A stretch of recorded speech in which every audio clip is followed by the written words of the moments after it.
Nos encontramos hoy con el doctor Joel Vega Rodríguez. ¿Qué tal, doctor? ¿Cómo está? Muy bien, buenos días. ¿Cómo están ustedes? Muy bien, qué bueno que esté con nosotros. Antes de comenzar a hablar sobre su trayectoria profesional y que fue estudiante de nuestra escuela de medicina, le queríamos preguntar dónde usted nació. Nací en Humacao, soy del barrio Mariana 2, como le dicen allá, de los Comepanas, donde se celebra el Festival de la Pana. Nací allá arriba, en la montaña.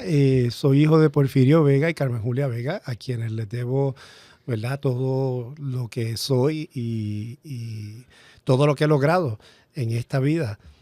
¿Y cómo fueron esos años mientras usted fue creciendo allí en el barrio? Fueron bien sencillos. Yo crecí, como les comenté, en la montaña. Así que yo me pasaba corriendo para arriba y para abajo descalzo, yendo al río. Tuve una niñez muy buena y siempre de niño estuve interesado en las cosas de la naturaleza, la biología, cómo funcionaban las cosas. Siempre tenía animales, cultivando plantas, haciendo experimentos. Así que mi niñez fue jugando mucho en el campo y tratando de entender cómo funcionaban las cosas de la naturaleza. Y su educación en la escuela, esos grados primarios en el campo, ¿cómo los recuerda? Bueno, mis estudios elementarios, yo empecé en la escuela Juan de Dios López, de ahí me trasladé a la escuela, la segunda unidad Andrés Soto Quiñones en Yabucoa, en el barrio Jagüeyes. Y cuando terminé los estudios elementarios intermedia, entonces me fui a la escuela superior Petra Mercado Bogart, del pueblo de Humacao. Y cuando terminó entonces la escuela superior, aplicó para la Universidad de Puerto Rico. Sí, empecé mis estudios de bachillerato en el recinto de Humacao de la Universidad de Puerto Rico, en el departamento de microbiología. De ahí entonces es que empieza mi interés en estudiar, en hacer investigación y buscando un área un poco más avanzada de investigación, me traslado al recinto de Río Piedras de la Universidad de Puerto Rico, a la UPI. Y ahí es donde hago mi primera investigación seria con mi primera mentora, que fue la doctora Ives Pérez Chiesa, donde hacíamos investigación con las moscas fruteras del Caribe, el Drosophila. Usted estuvo entonces en la Facultad de Biología. En la Facultad de Biología. Sí, terminé el bachillerato en biología en Río Piedras. Y una vez termina el bachillerato, comienza sus estudios graduados ¿en Sí. dónde? Entonces mis estudios doctorales en la Universidad de Puerto Rico, Río Piedras, en el Departamento de Biología, con una especialización en biología molecular. Y eso lo hice en el programa Interrecinto, que es el programa que le permite al estudiante hacer su doctorado en Río Piedras, pero podemos hacer entonces, tomar clases y hacer investigación aquí en el recinto de ciencias médicas. Así es que ahí es donde Ives Pérez Chiesa me recomienda hacer investigación con la doctora Delfa Serrano, y ahí es donde comienza entonces mi investigación doctoral en el campo de malaria con la doctora Serrano. Y cuéntenos esa experiencia cuando usted llega aquí al recinto, está con la doctora Delfa Serrano, trabajando con la malaria, está en la Escuela de Medicina de la Universidad de Puerto Rico. ¿Cómo fue eso? Pues fue como un sueño hecho realidad, porque yo desde joven siempre me veía en el campo de investigación, de no, ser profesor, dar clases, y siempre tenía en la mente a tratar de investigar en algo que fuera de relevancia a nivel mundial y en términos de salud pública. Yo no conocía mucho de malaria, no sabía que había malaria en Puerto Rico en el pasado, hasta que llegué aquí. Y lo más que me impresionó del estudio de malaria es la complejidad de ese organismo, del parásito que causa la enfermedad de malaria, pero sobre todo la población que afecta. Malaria, como les comenté, es una enfermedad de parásitos que afecta mayormente a poblaciones de bajos recursos. Y la población que es más afectada son niños menores de 2 años. Cada 2 minutos muere un niño de malaria en el mundo. Así que ya te podrás imaginar el impacto que tiene en estos países que tienen bajos recursos y en poblaciones que están muy vulnerables. ¿Y cómo se transmite la malaria? Bueno, la malaria se transmite por mosquitos del género Anopheles. La malaria no se transmite por aire, no se transmite por agua, como se pensaba antes, por eso que se llama malaria, es mal aire.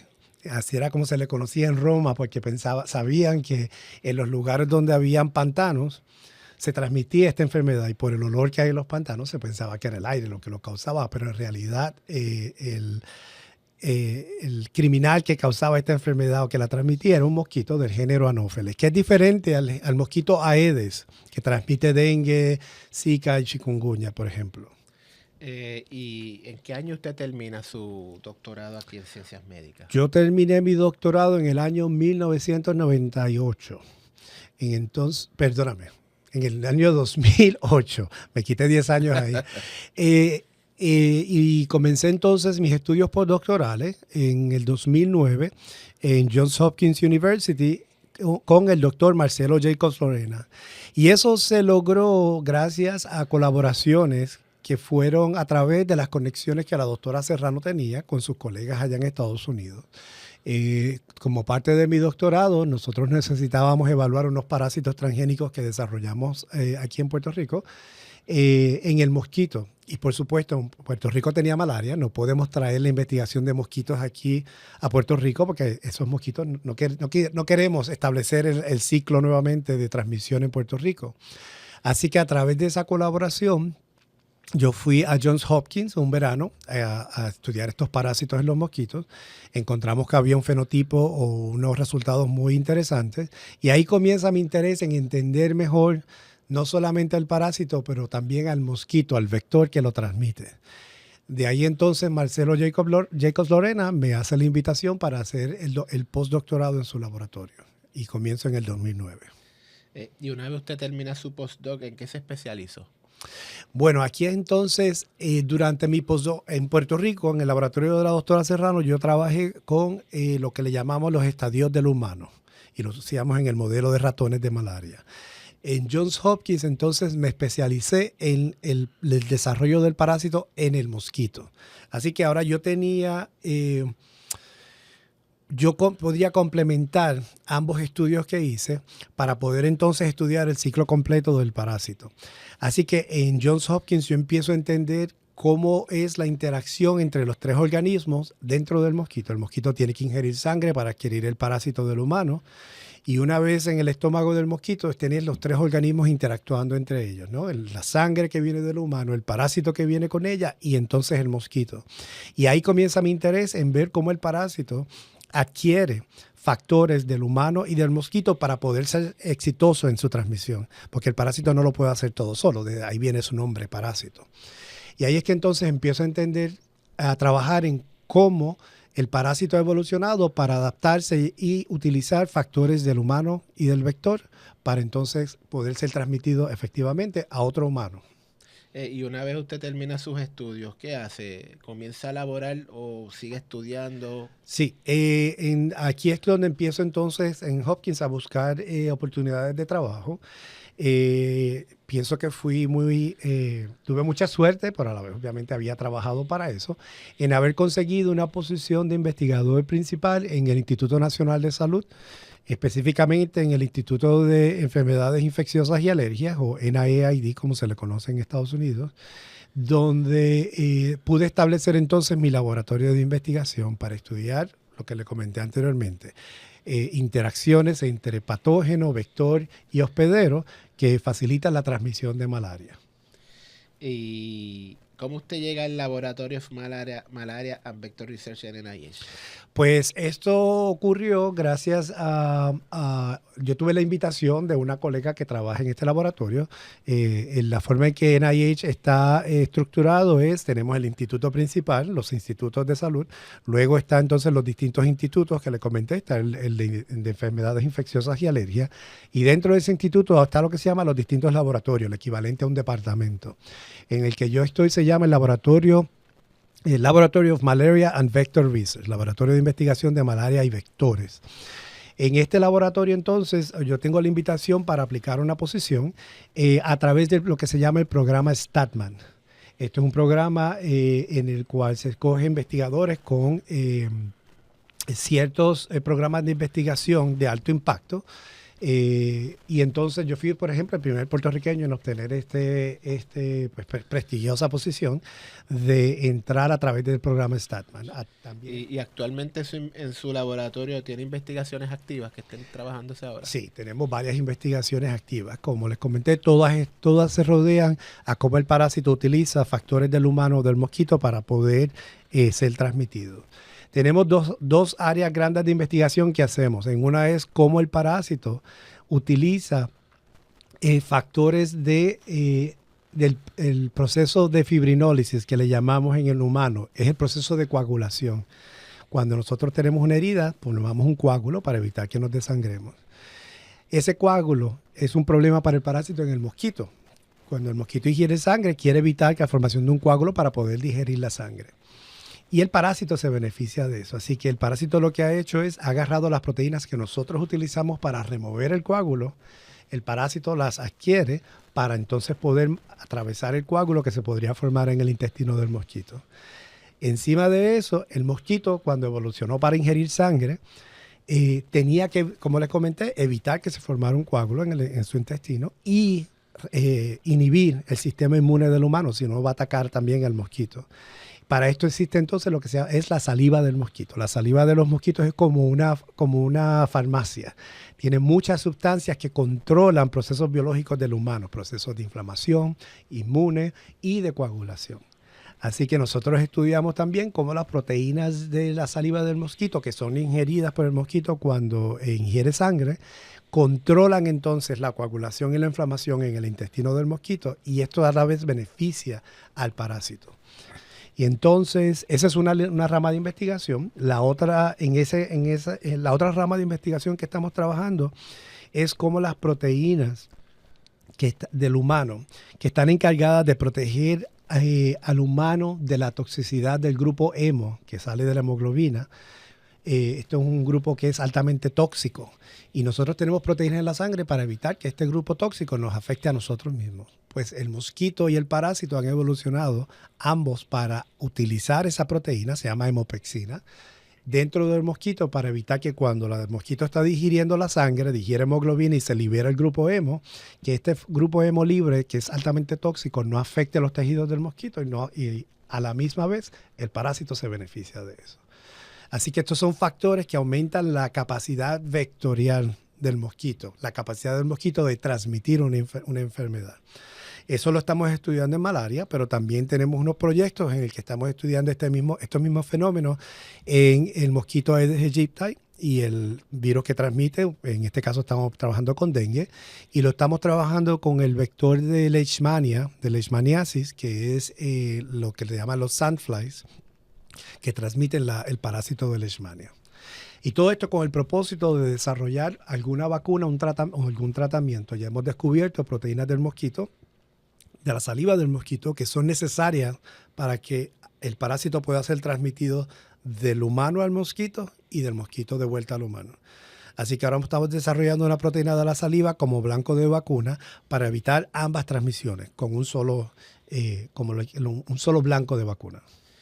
Doctor, aquí en Puerto Rico la malaria se ha erradicado, pero en el caso de Estados Unidos y a través de su experiencia y las investigaciones que lleva a cabo su laboratorio, ¿es un problema de salud pública en los Estados Unidos? ¿Cómo se está tratando eso allá?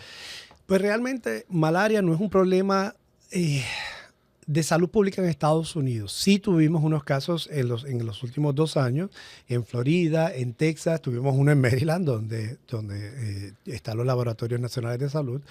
Pero yo no veo que sea un problema en Estados Unidos por el hecho de que nosotros tenemos los recursos para detectar la enfermedad rápido y poder tomar acción y evitar nuevas transmisiones, ¿no?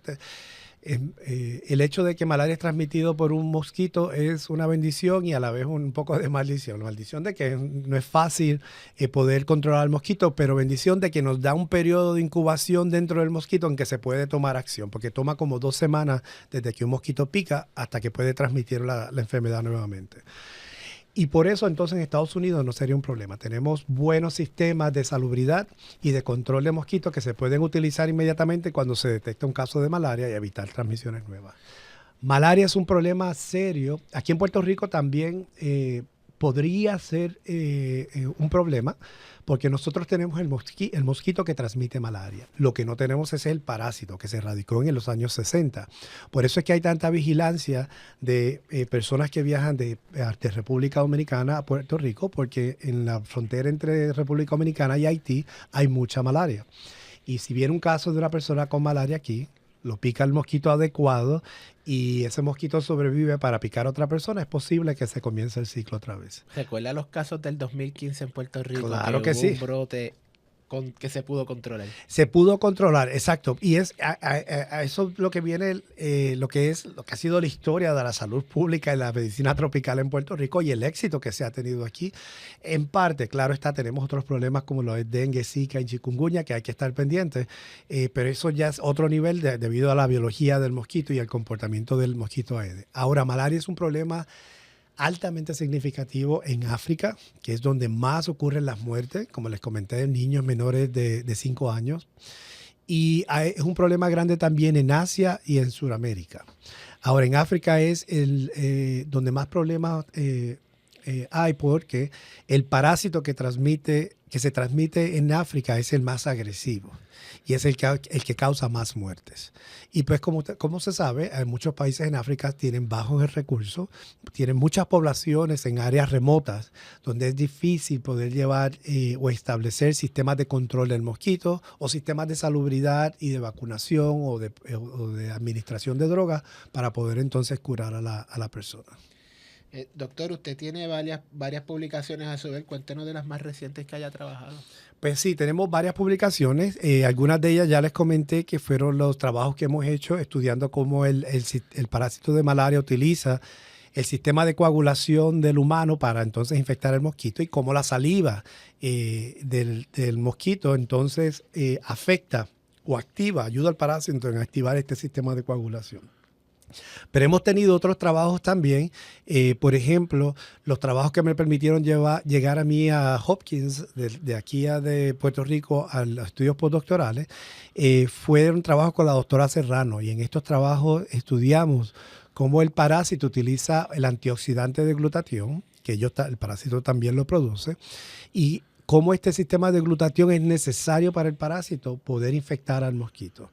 La doctora Serrano pues, ha continuado esos estudios que se comenzaron cuando yo estaba aquí en el recinto y ahora la doctora Serrano lo que está haciendo es buscando blancos de drogas. Ya sabemos que este sistema de glutatión y sistemas antioxidantes son importantes para el parásito. Si el parásito no los tiene, no sobrevive en el humano o en el mosquito.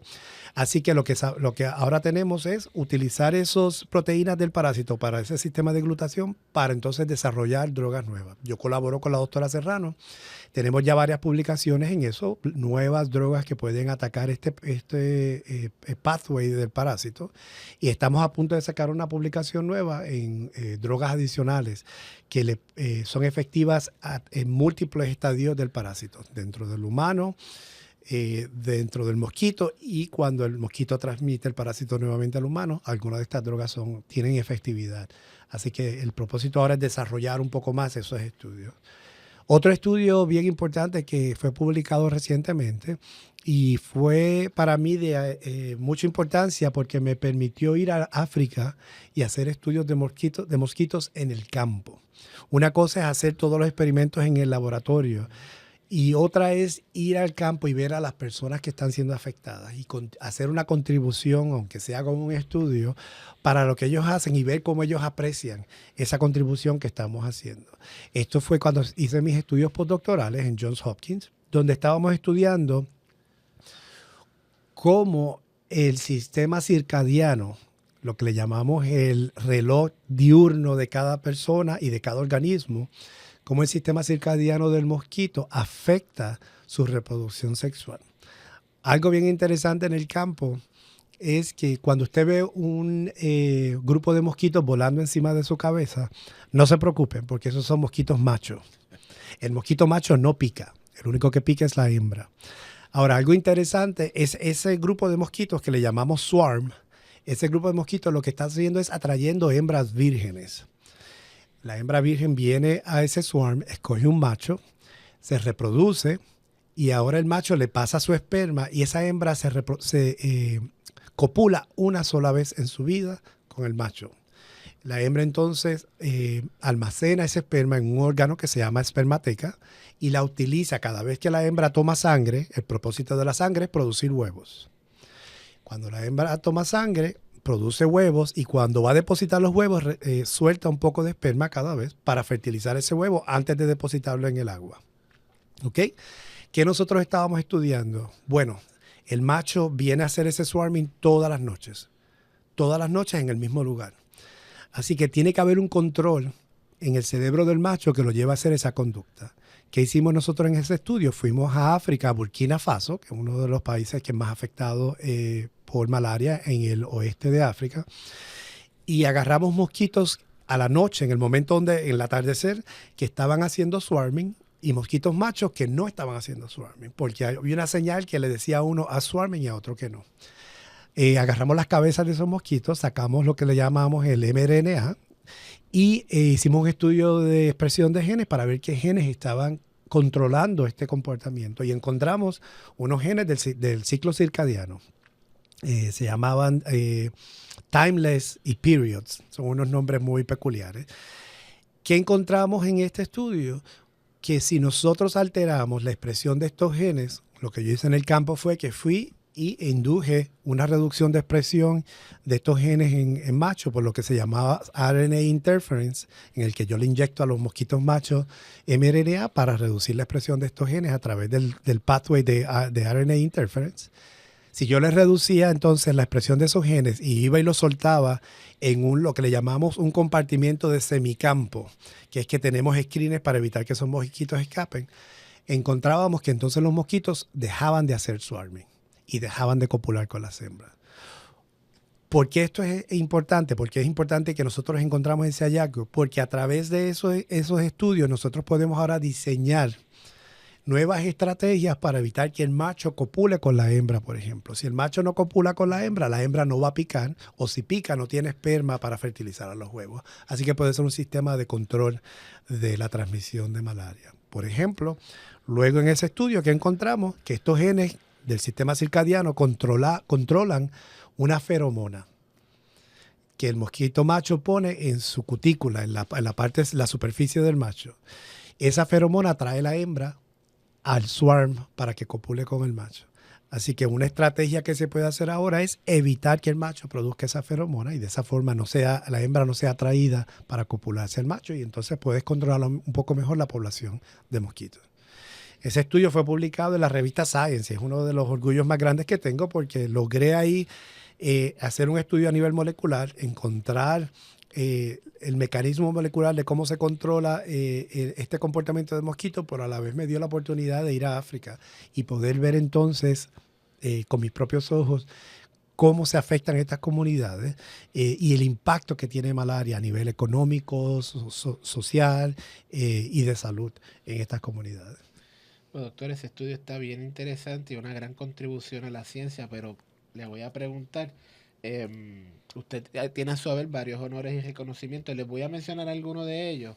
El NIH Distinguished Scholars Program, el National Institute of Health y el de Calvin and Helen Lang Scholar Postdoctoral Fellowship en Johns Hopkins y el Johns Hopkins Bloomer School of Public Health. Sí, el Calvin and Helen fue un fellowship que me dieron durante mi postdoctorado y esto fue establecido en el Departamento de Microbiología de Johns Hopkins y en el Instituto de Malaria para darle apoyo a investigadores que están haciendo investigación en vectores que transmiten enfermedades. En mi caso, pues yo estudiaba el mosquito de malaria, así que yo tuve esta beca por 3 años para continuar mis estudios o mi entrenamiento postdoctoral y luego entonces pasar al NIH. Doctor Vega, como egresado destacado de nuestra escuela de medicina, le pregunto si usted le pudiera dar algún consejo a un estudiante que quiere estudiar en el campo de la microbiología o de lleno ser investigador dentro del campo, ¿qué le recomendaría? De la microbiología específicamente, yo lo que diría es siempre piensen en la población a la que van a estar haciendo esta contribución. Si estamos estudiando microbiología, es por un lado entender los organismos, ¿verdad? Microscópicos, bacterias, viruses, parásitos, pero tiene que haber un propósito detrás de esto. No es solamente tener recursos para entender algo, es qué podemos entonces hacer con ese entendimiento para poder ayudar a las poblaciones que están siendo afectadas por estos microbios. o cómo se puede entonces un conocimiento básico en un organismo que quizás no es un patógeno, aplicarse a un organismo que es patógeno y poder entonces ayudar a una población. Es siempre bien importante tener eso en mente, y porque muchas veces en el estrés o en el trabajo diario nos envolvemos tanto en lograr obtener un logro, una publicación, un resultado importante, que se nos olvida el foco del ultimate goal, como le decimos, de este trabajo, que es mejorar la salud pública.